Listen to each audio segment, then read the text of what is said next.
you're doing every 2 weeks, every week, at least that would help you, bridge the gap to a point that you don't have a situation where you don't have supply. So what we'll do sometimes, if we can't meet all the demand, we used to have outgrowers for beans.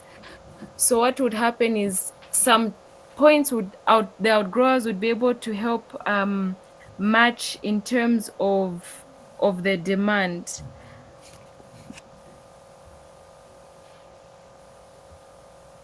Okay, I've seen or shared. Okay, let me just open the screen. Just a second. Okay. So you'll be able to see some of these things inside the notes. A lot has kind of also been repeated, but those are the critical things in terms of supplying of the chain stores. You need to ensure you have your water testing done. Aside from your water test, have everything: business registered, business bank account, your farm is in order when they come to visit. At least there are no weeds around, the workers are dressed well. So this is if you want to enter into ShopRite. But these others, they're not very, very strict. So you just have to, carry samples, market yourself, take to as many places. You can even just prepare a day with everything that you have from your farm. You prepare a day where you can take um everything to the buyers. So just ensure that everything that you have available, you you carry it. If you want, you can even come up with a price list and then just sit with them, set up meetings, find out who is the buyer. Some of them will even tell you to grow a particular variety. They'll just say, this is the variety that we only accept in the stores. Most ShopRite will not accept a variety like Tengero. They would want you to grow a hybrid variety because of issues of shelf life. So they do advise on the varieties that you should grow. So if your aim or your target is the chain stores, it's better you just get quality seed so they don't have challenges with your produce. Not that before they've actually transported it to the stores. Usually some of the produce is in their cold rooms before they take it to the stores. It's not rotting in there before time, and then now they have a challenge that everything they bought from you has gone to a loss. So just ensuring you buy the right seed varieties, find out from them. The time when we used to sell a lot of these fresh herbs to the Lebanese community, they used to give us the seed. They would bring some seeds from Lebanon, the parsley, the rocket they wanted. They'll say, okay, these are the ones we'll be buying from you. Here's seed. Then we discuss issues on pricing. So those are some of the arrangements you can make with these people, and you'd be shocked. If you just target a lot of these small stores, you are sure that some of them, they do pay cash. So you can even discuss payment terms with whoever your buyer is. Some take 14 days to pay. Some take even longer. I don't even want to drag some other places in the mud. They've come out of Zambia now. You find that you're chasing money for almost 1 month. They even went. Some of the stores even went with our money. They never managed to pay, and those are the things that happen. So you find that others will even say, it's better to supply on the open market, even if it's unreliable. You're assured of cash payments. And then with marketeers, marketeers, don't trust a marketeer with your money. Some of them will run away and will not pay you. So just demand cash. Others, they'll be buying from you cash, cash, cash. After some time, they'll be asking for credit. So it's important that with whatever you're going to do, discuss payment terms. Most of these big stores, they pay on time. You not be now chasing your money. With other places, it becomes a challenge. You're chasing your money, and now you're even getting confused when they last paid for what is missing. Print receipt books, very important. You can put your logo on them. um yeah, just have your receipt books. So these even help you track your sales. You just go and enter them in your sales records. So have your receipt books. Just handle your business at a very professional level, because now once you have all those systems in place, you just continue regardless of how small, just handle it like that, and life will be made easier for you. Funding opportunities, everything is set because you have your paperwork, you have everything done. So now we'll look onto cabbage. So like I mentioned, summer cabbage, rape, Chinese cabbage, chihuahua, these will fetch very good prices. So we're going to zero in onto cabbage production. So cabbage belongs to the Brassica family. So in the Brassica family, that's where you find things like your broccoli, these with the head. So your broccoli, your rape, these are also part of the Brassica family. So cabbage is a high demand vegetable in Zambia with ready markets, so chain stores, the open markets, so Soweto, Chisokone, schools, mines, hospitals. Bulk buyers are available like traders, few processors, maybe those who do things like acha, which is not very common in Zambia, but market is available. So with proper planning, you can harvest your cabbage within 70 to 90 days and sell it in bulk or fresh cut form. So you'd be assured, find out the variety you want to grow, and see how many days will it take with the timing, when would I likely be on the market. So critical factors for successful cabbage farming is choosing the right variety. So select hybrid varieties. Like I mentioned, there are a good number of them. I've been growing Kilimo for quite some time. We also do have the cabbages that aren't very, they're not very good, but they are available on the market. So you select varieties that are adapted to Zambia's, summer conditions. And then there are some which, even at least with pest pressure, they're better. So just select a hybrid variety. So in Zambia, we have Fabiola, we have Rihanna, we have Tropicana, Escazao, and Kilimo. So these are 75 to 80 days, 80 to 85. So these are also very good. So they actually they're good for the fresh market, supermarkets, you name it. And they all have special traits. So heat tolerant, they form firm large heads. There's also good field holding. So these are all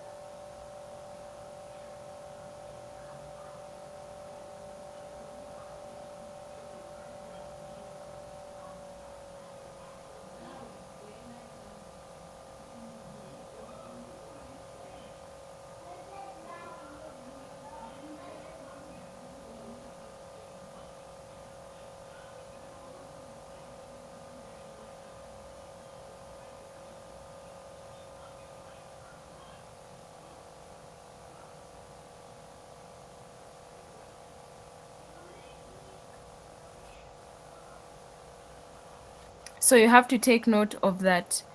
And then when it comes to a hectare of cabbage, for a hectare of cabbage, you need 40,000 heads per hectare with proper spacing and uniform management. So land preparation, at least start at least 3 to 4 weeks, even a month before you do your transplanting. So you can disc your field, then you rake it, make sure you achieve a fine tilth. And then if you want, you can conduct your soil pH, especially if you've not done that yet. So the ideal pH is between 5.5 to 6.8. If you need to lime your soils, apply the lime. Sometimes if your fields aren't very, very big, what you can do is you can do raised beds or ridges just to support better drainage and root aeration. That's if you want. And then just plan out your irrigation layout. So you can even use rain hose. You can use microjets. Microjets you can find from Agrico. I feel like those are very, very good, especially when they're spraying across. They do well for your rep. They do well for cabbage. They just do well for vegetables which need a little sprinkle over them. So before you do your transplanting, ensure that at least the ground is moist. Don't transplant when it's too hot. At least do it when the sun goes down or early in the morning. You don't want a situation where now you're cooking your seedlings. That's not good at all. You don't want to cook your seedlings in the field. So just ensure that you are planting at a cool time. So you transplant 18 to 21-day old seedlings. So don't plant over age seedlings, because these ones even struggle to grow. So ensure that these are the young healthy ones. Source your seedlings from a good place. And with cabbage, you don't have to start with the whole 40,000 hectares. It's quite, I mean, 40,000 heads. It's quite stressful. You can even start, like I mentioned, you can even start at market.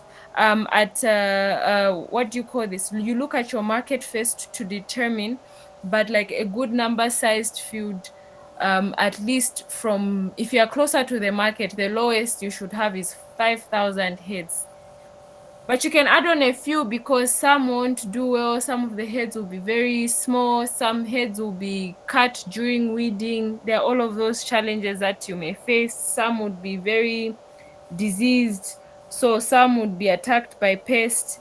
These are some of the challenges. So another thing to take note of is that when transplanting between the rows, it's 60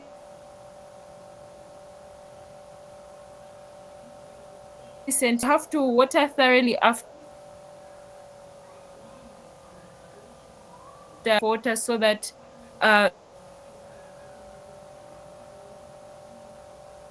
your crop begins to stabilize in the field. So so you reduce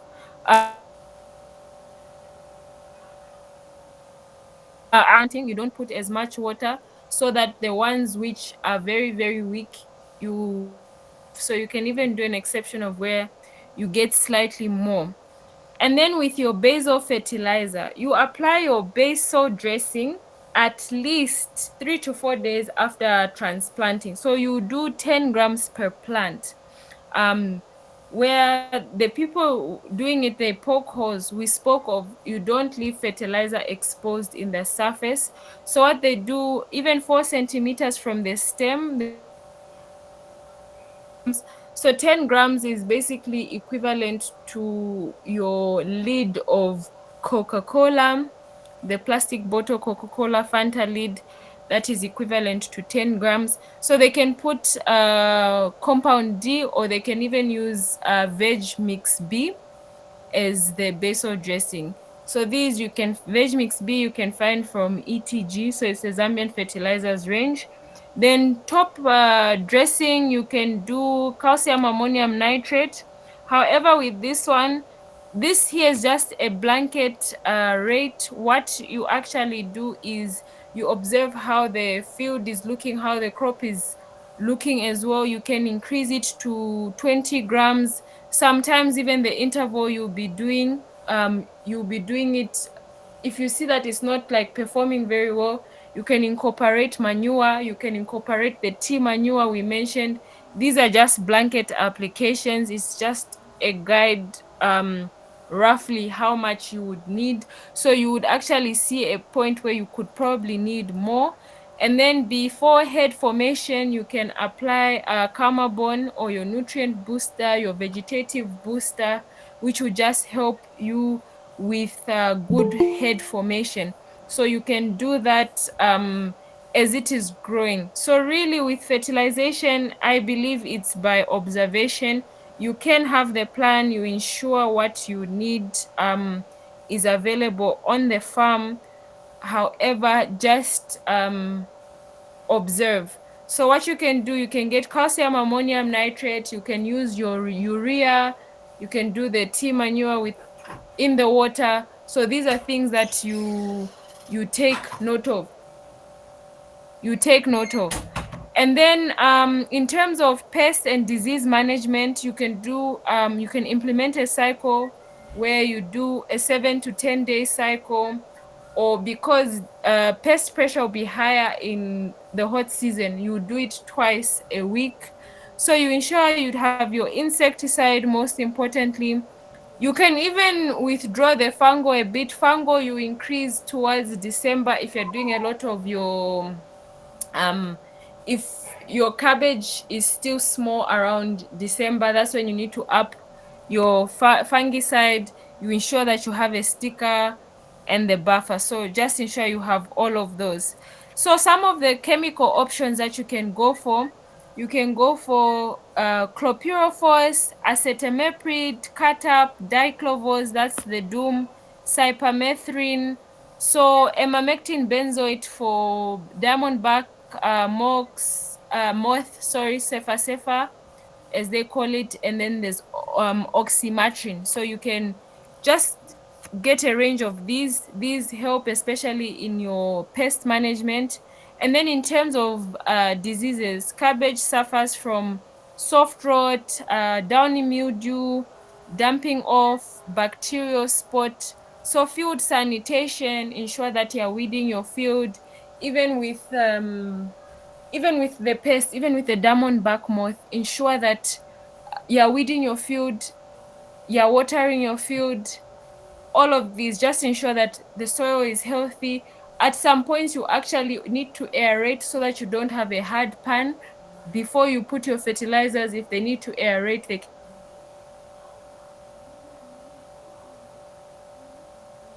can come in.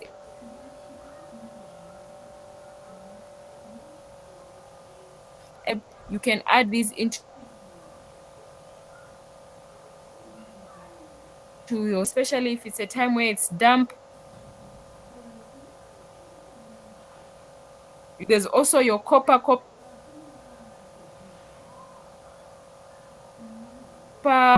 you can use these. So always rotate your pesticides, your pesticides, just to prevent resistance. And then if you're able, I know there's a company that does have, natural predators that they can help you introduce into your field. I just need to remember the name of that company. You could also try that. That's something that I've not done myself, but those are some of the things that other people are doing, so that they just reduce dependency on chemicals. So another thing, like I mentioned, psychological disorders. So the splitting of heads caused by irregular watering is if it's too much, too little. So you need to maintain consistent moisture and avoid excessive nitrogen.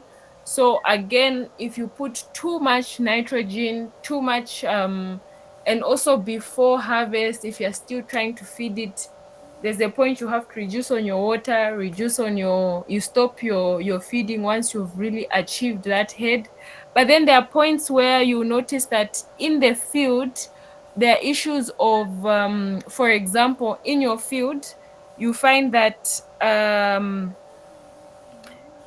some of the heads haven't fully developed. So what you can continue doing is that if you see that the heads haven't fully developed, you can still continue taking care of them, and then they'll mature on, and then you sell them at a later point. That's another option. But the best thing for you to do is manage your crop so well to the point that you don't even need to be too worried that you have to irrigate what has remained. So manage it well, so the ones which are small you can sell off at a lower price. So you harvest when your heads are firm and full, so you can actually feel it. You'll be able to hit on the head. So for the open market, you don't remove all the heads, because there are some instances where people start removing all the leaves on the cabbage. So you don't need to remove all the leaves. You can leave the leaves, the outer leaves. So that's especially for the open market. Then if you're doing for the supermarkets, the ones where they can even ask you to remove the outer leaves, you just remain more with the white part. So it really just depends on your market, how they want it. And then after harvesting, you just ensure you remove and destroy stumps to prevent pest carryover. Don't leave residue rots in the field, especially if you're going to grow something else. At least let the field be cleaned, and just ensure that your field is clean. So the technique in the hot season, ensure that you do have sprinklers. There's some people who do grow cabbage on drip. The challenge in the hot season with cabbage on drip is that the moth is flying. So to confuse the moth when it's flying, if you have a sprinkler, it will be dropping on it and it's now confusing it. It's irritating it. It's just the presence of water is irritating the moth, especially in the hot season. In the cold season, cabbage on drip is fine, but hot season, if you do have drip, you can have drip at the bottom and then you have sprinklers. That's how we did it last year. We our main irrigation is drip. Then we just had an overhead sprinkler, especially when it's hot, just to confuse the moth. So that is also very, very key. Ensure you have your sprinklers. Just ensure you have this planned out. So in terms of your plan, you can even go in with because sometimes cabbage also requires you to have a bit of experience.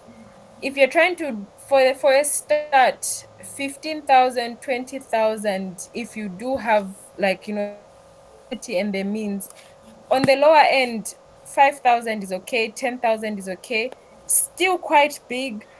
And even in terms of labor, ensure you have people who will spray at least two. If it's a big field, like very big, over, two sprayers or three people that can spray, and they're spraying well, they're taking their time, they're really going onto the head of the cabbage. Inside, they're spraying. They can even do like a circular motion.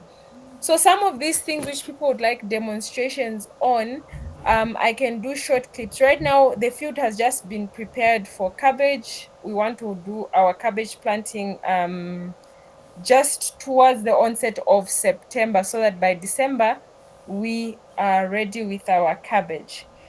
Um, so market readiness, know your market before planting. So me, my target market is the open market, but I know that even the stores, because there's a shortage, even the stores will also need cabbage, but the open market will have a better price. Marketeers will come to your farm, so ensure that you buy things like pangas so that you can cut the heads in the field. It's much, much quicker.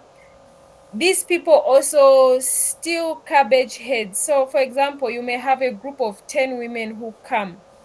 Ensure that there's enough manpower that will be counting the heads. You don't even leave them there. You don't leave them in the field. You wait. You can imagine, Christmas Day was the first day we opened the field of cabbage. So we started cutting the cabbage. It's time to sell. The crop is ready. There's nothing for, no, it's a holiday, no, it's Christmas, no, family time. There was nothing like that. It was now time to start working. I remained with their transport only arrived around 21 hours. I remained with them the whole time because you never know, someone can go back in the field. I sat with them till till it was time for them to leave the farm.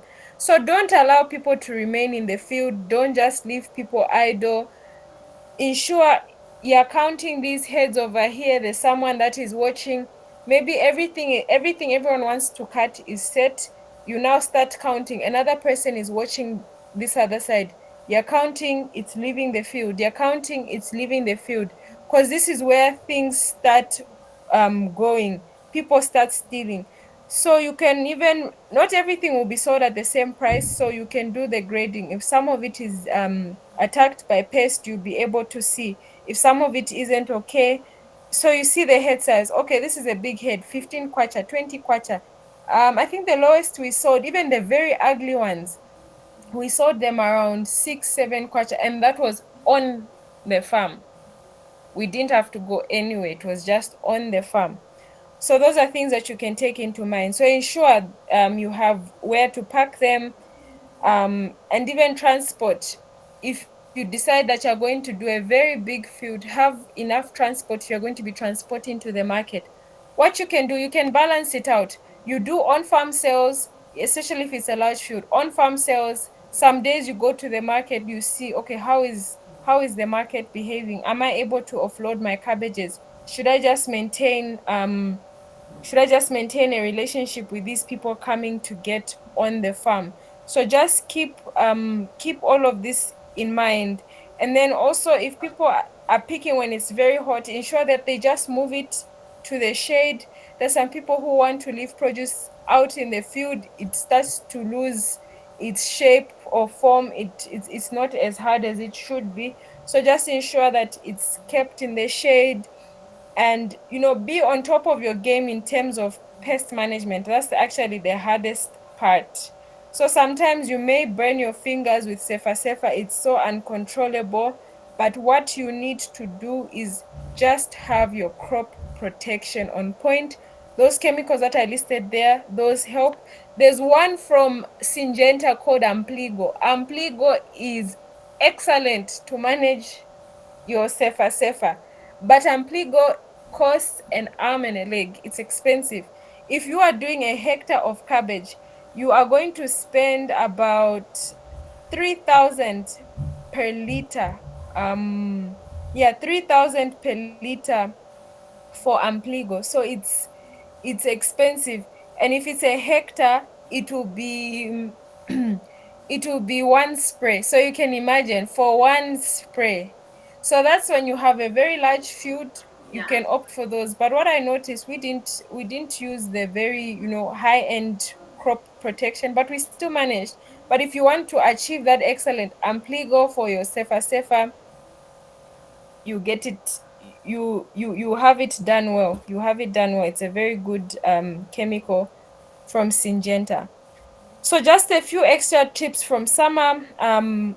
Irrigate in the morning, irrigate in the late afternoons, monitor soil moisture, so you can do a finger test. There are also some meters that you can use. So plan for peak labor. So we planting, you need labor. Weeding, you need labor. Top dressing applications, you need labor. Harvest point, you need labor. You also don't want too many people at harvest point. You find workers are conniving with buyers, they start cutting extra. So again, don't have too much labor. Then offer training to casuals to avoid crop damage. Some, when weeding, they knock off your cabbage, so now you start counting your losses. It's not that if you have 10,000 heads, you sell the entire 10,000 at 9 kwacha, or you sell the entire 10,000 at this amount. No, it's different for cabbage. They'll not all be the same size. And then you also have issues of people cutting the heads. Then even irrigation drip, you find others are knocking the drip, they're cutting the rain hose pipe, they're cutting the what. And so those will be some of the nightmares you face. Water is not reaching nicely because they cut the pipe, pressure has reduced. So just ensure, as people are weeding, you either remove the pipe, they move the pipe to the side, or you actually penalize them. Then you have to ensure you have spare joints so that you can join your pipes back together if you need to. So these are some of the things that you can do. And then track your fertilizer use, your labor, your irrigation hours, your spray dates, and all of those things. So consider crop insurance. So this is more for your large scale producers, where if it's a very large field, it's high risk, you can consider insurance.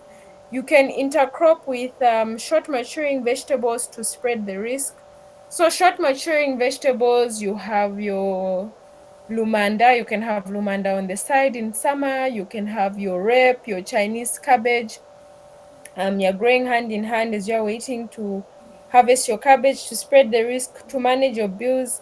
I'm telling you, rep sales are very good for paying small bills. People have done weeding and you're paying it's casual labor, you have money to pay it. Maybe you need money for fuel, you've sold 10 bags of rep, you've covered money for fuel for that week. Maybe there's one worker that needs to be paid, you're able to cover it because you also have somewhere else that is giving you money in a relatively shorter period of time. So you do all of this to just spread the risk, but just know that pest pressure is high. You decide to grow beans, you have red spider. October as well, that's like a hot time. especially in terms of these short maturing crops, these that are attacked by certain pests. That's when you have a lot of, your spider mite, all of these kinds of pests. So those are times that you just look into, especially when it's hot. And then you can even just use some light mulching to lower the soil temperature, especially in peak heat zones, so you know which places get very hot. Luapula, Lusaka, the southern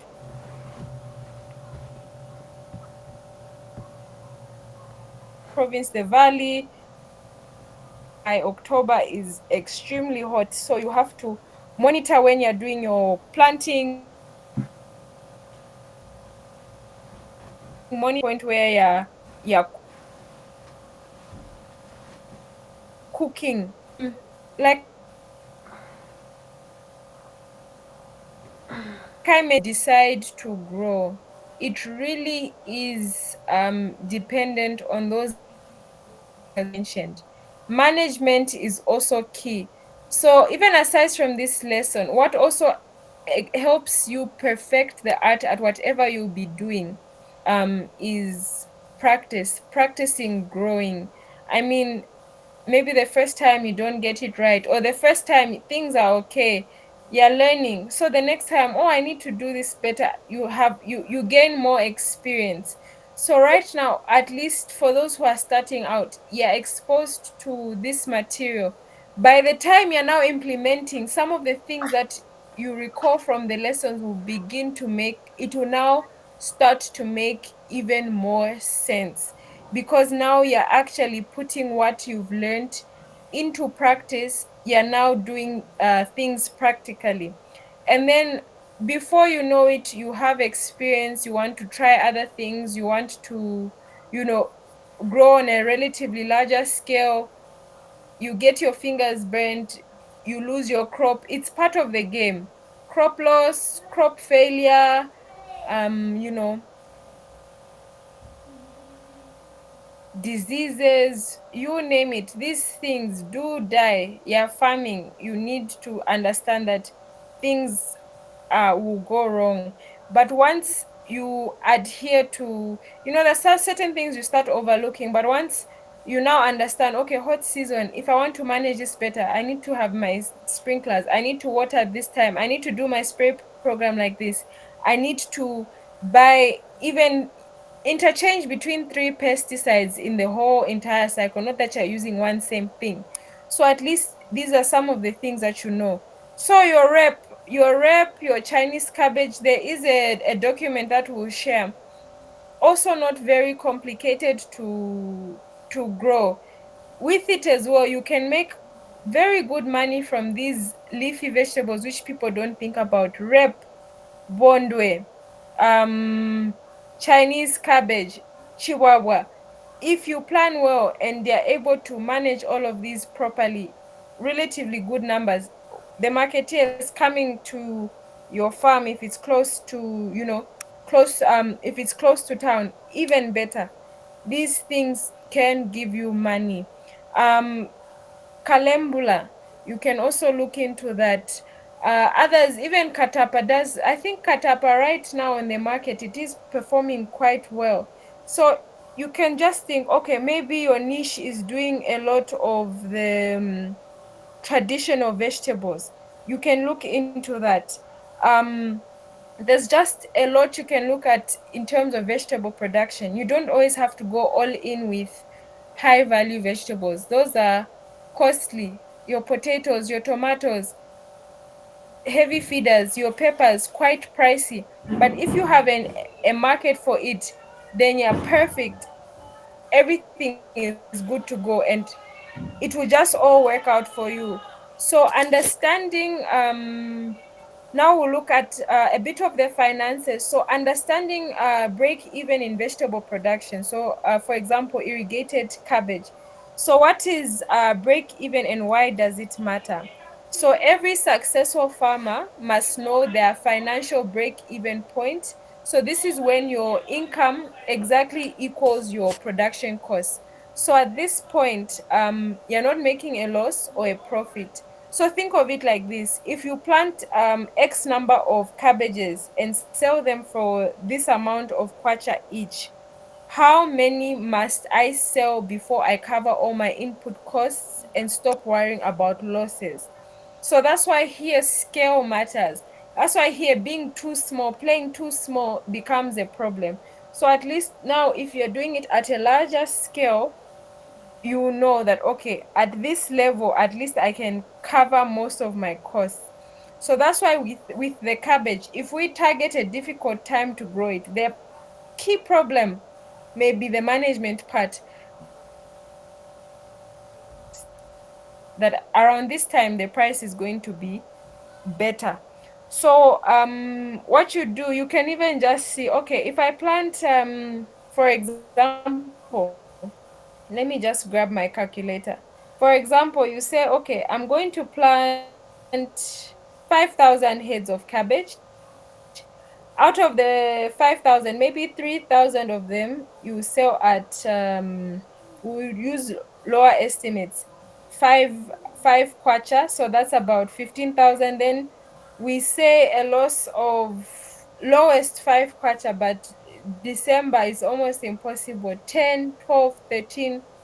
So that's why targeting a good time. So if you say 5 kwacha, that's 15,000. Then maybe we say 1,000 of them were sold at 4 kwacha, that's about 4,000 plus 15,000, so about 19,000 roughly. That's on the lower end. But if you are selling those 3,000 heads of cabbage, if you're able to hit them at 9 kwacha, that's already 27,000 kwacha. At 8 kwacha, that's 24,000 kwacha. In terms of your seedlings, seedlings are 60 ngwe. So buy seedlings. Don't try and buy seeds because you might not manage to do good seedlings for yourself. So buy seedlings. They're only 60 ngwe and you're short of the numbers. So this figure is your business survival number. So it helps you know how much to plant, how much to spend, and when you're really making a profit. So you spend about so let's say 10,000 heads of cabbage. You spend about 6,000 kwacha on seedlings. Then in terms of your fertilizer, 5 bags by no 6 bags by 600, no, not 600, that is this illegal fertilizers. These who are getting illegal fertilizers are buying at 600. Okay, so 1,000, so that's about 6,000. So 12,000 on your expenses. Then you add things like labor. We can put permanent workers, maybe you say 4 people plus a period of 3 months, so 4 by, okay, no, I'll do a proper breakdown for the cabbage, just a rough estimate for you to see how you can make money. So that's one thing that will also be sent later on. But what you need to know before calculating break even. So your fixed costs. So this is maybe you're leasing land or maybe you're renting land, you include that. Your irrigation equipment, especially if it's brand new or if you're still trying to see how long to take for you to pay back for that irrigation, you add that. Salaries for your permanent workers. So you can also include things of depreciation of equipment if there's equipment that you're using. Then there's licensing if there's anything that needs to be licensed or anything that should be paying for. And then record keeping, it depends also how you're doing your record keeping. And then management, it will also just depend on. So these are your fixed costs, the ones which don't change. So for fixed costs for different businesses vary. So your variable costs vary, of course. So your seedlings, your fertilizer and manure, your pesticides, wherever you source them, these are variable. So for every person, production costs look different. So your water, are you using solar? Are you using Zesco to irrigate? Your casual labor, the ones who are planting, weeding, harvesting. Then transportation fees. How much are you spending for your transport? If you're hiring transport, if it's your truck, the the diesel or petrol you're using, if you're packaging costs, market fees usually 30 kwacha, market levy, that kind of thing. So you add all of those and see. So obviously, if you plant 10,000, it's not the entire 10,000 that you sell. Not all of them will fetch the same price. But in terms of management, just try and be as uniform as you can be. So the break-even formula for farmers, so use this formula to know how many cabbage heads you must sell to avoid loss. So you do break-even heads, so is total fixed costs over your selling price minus your variable cost per unit. So this tells you how many units must be sold to break even, how many heads of cabbage, maybe to meet your costs. Maybe you need to sell, you've done 10,000 heads. Maybe to meet your cost, you need to sell 3,500 heads at 7 kwacha. Then you break even. Everything after that is your profit. So you look at it like that. And with anything that you're going to do, you look at it like that. So you critically start to think, am I making money? Over how many units am I making money? What are your costs? You start to know, okay, for me on average. So once you do a cycle, keep the records, see how much you've made from the market, and then this just helps you um work over things better. So for example here, let's just assume 1 hectare of cabbage, 40,000 heads. Obviously, for this, I would want you to stagger it. Maybe you can stagger it in 10, 10, 10, 10. So you have 4 fields that you harvest. You can think of it like that. So maybe the target price is 7 kwacha per head. So your variable cost per head is 3 kwacha 50 ingwe. Then your fixed costs are 60,000 kwacha. Meaning, to do your break even, so this is here, you can even see with an example of the cabbage. You subtract your target price minus your variable cost price, so the unit price of the head from what you have, and then you get what you get, you divide it over so 60,000 over 3.5, which will give you 17,143 kwacha each, just to cover that you can keep in mind. So with 17,143, get all the 40,000. And so meaning profit margin in terms of heads. So we've just taken this as the same, with us being very practical. We know we won't sell exactly 40,000. So we subtract from the number of heads that we must sell and say, okay, 22,857 heads will be what will be my profit. So those are things that you can take in mind. So it gives you, so in terms of a margin of safety, it gives you 57%. So we've basically just done some division to see, okay, how much it gives us room to know when the price drops, or pests or lower yields, you know that even if it's not, the margin is still okay, it's 57%. So even if you're at 20 or whatever, you're still okay. So say if the price falls to 5 kwacha per head, you'll be able to know, okay, so this is how much I'll need to break even. So now you must sell every single cabbage just to break even. So no, if your price drops very low, it means that you need to sell almost everything to break even, which again can almost be impossible, and then you start dipping into a loss. So that's why we always talk about timing of the market. So it just helps you, absorb any shocks or anything that can go wrong. So knowing your break even protects you from market shocks. It also helps you decide whether to sell now, delay, or find a better buyer. With perishables, there's nothing like delay. Where you can delay a bit is your onion, your watermelon, your sweet potato somehow, your potato, you can delay a bit. Find a better buyer, that's also a very good option. But when you grow, when demand is high, you're assured that there's no market for what I'm trying to grow. And because there's no market for what I'm trying to grow, the best because there is market, it's just flooding. You'll be negotiating, people will be looking for you, people will know there's cabbage there, there's cabbage there. Once one marketeer hears where the source is, they'll all be coming, and you won't really, struggle with that. So how to lower your break even point? So use smart agribusiness strategies. Buy inputs in bulk or through cooperatives. Form a If you're part of farmers in the same area or farmers who want to grow the same thing, you just agree, let's buy our inputs together so we get better prices in terms of the cost. Apply your fertilizers and water efficiently.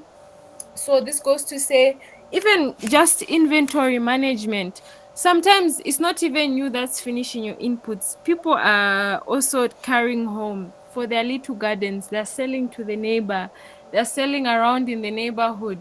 You'll be shocked that workers start selling things to other farmers within your area. They tell them, you people are growing this, was steal for me some this, I'll pay you. And they'll be selling your inputs at a giveaway price. So it's just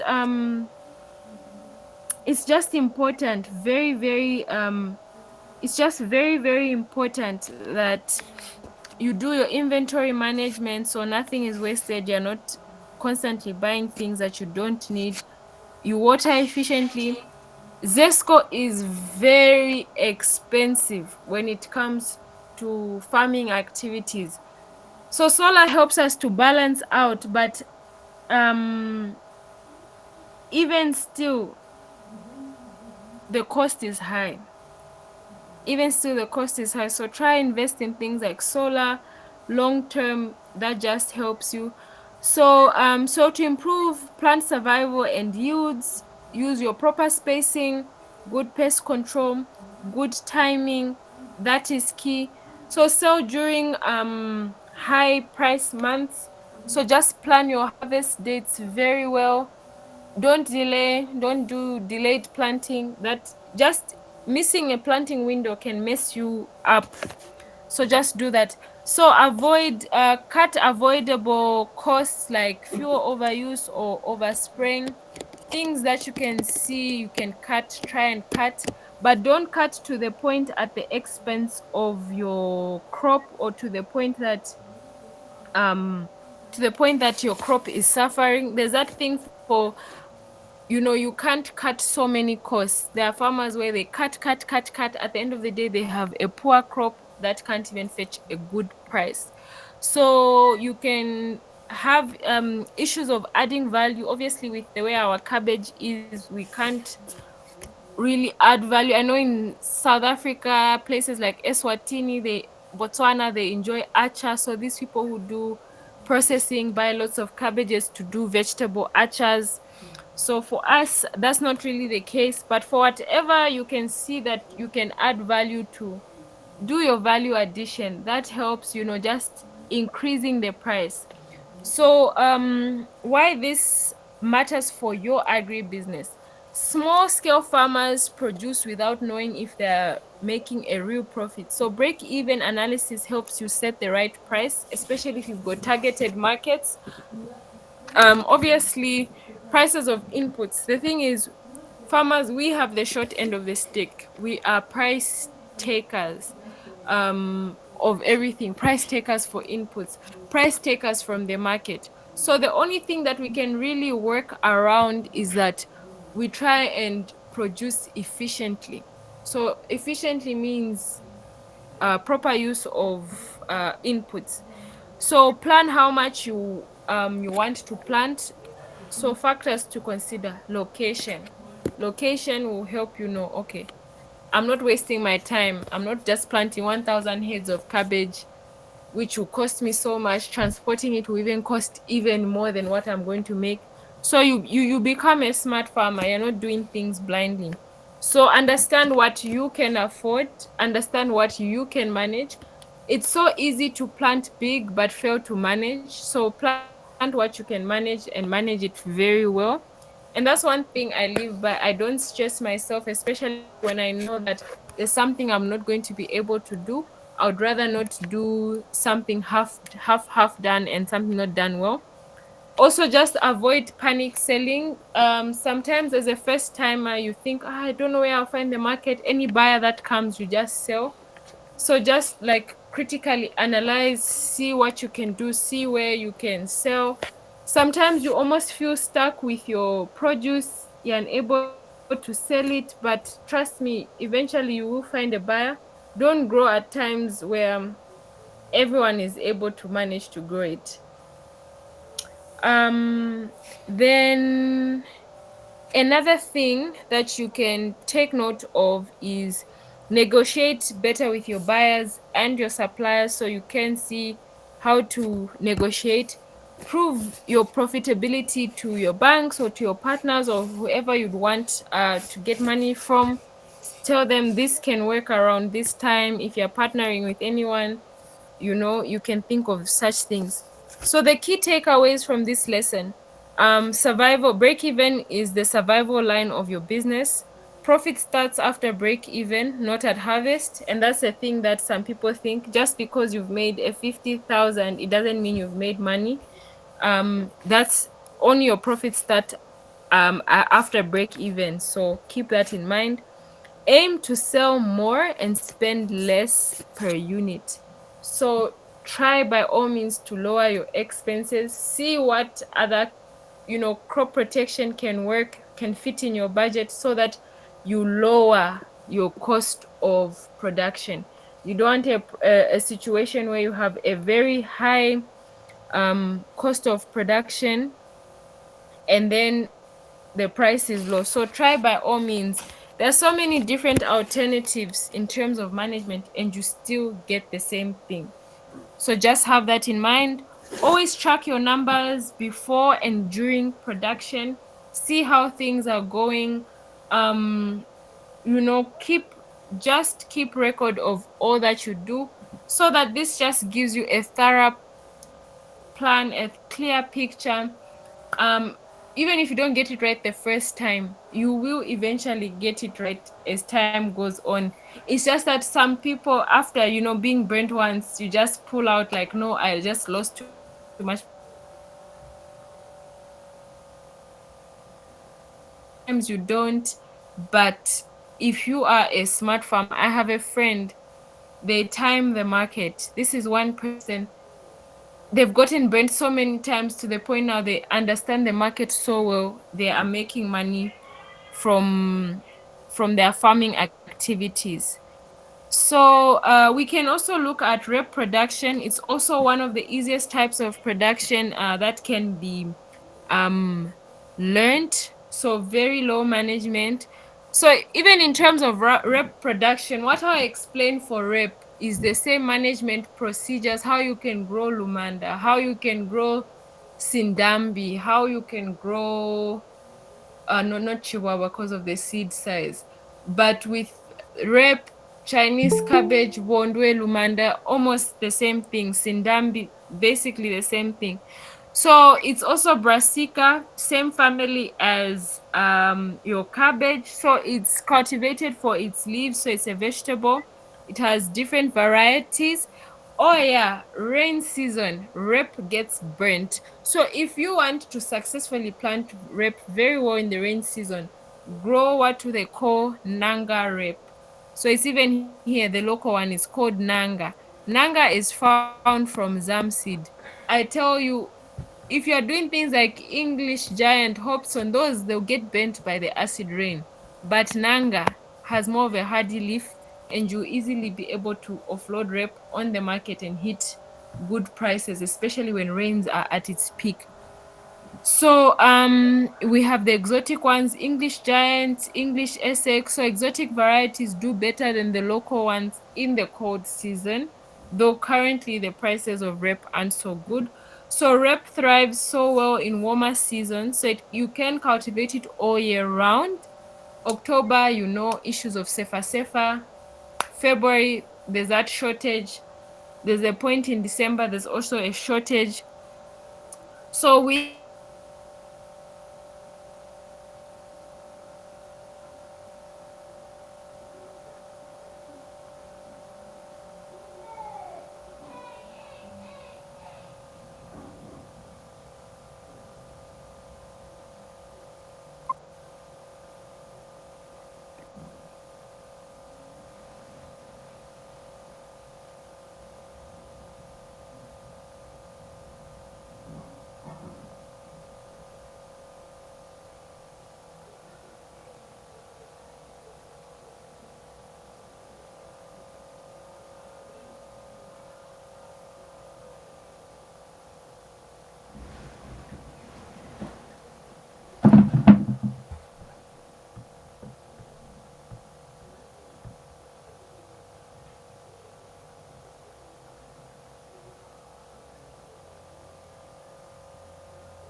oh my goodness, this thing muted me again. I'm so sorry. Um, okay. I'm so sorry about today. Let's just go back. I didn't even see that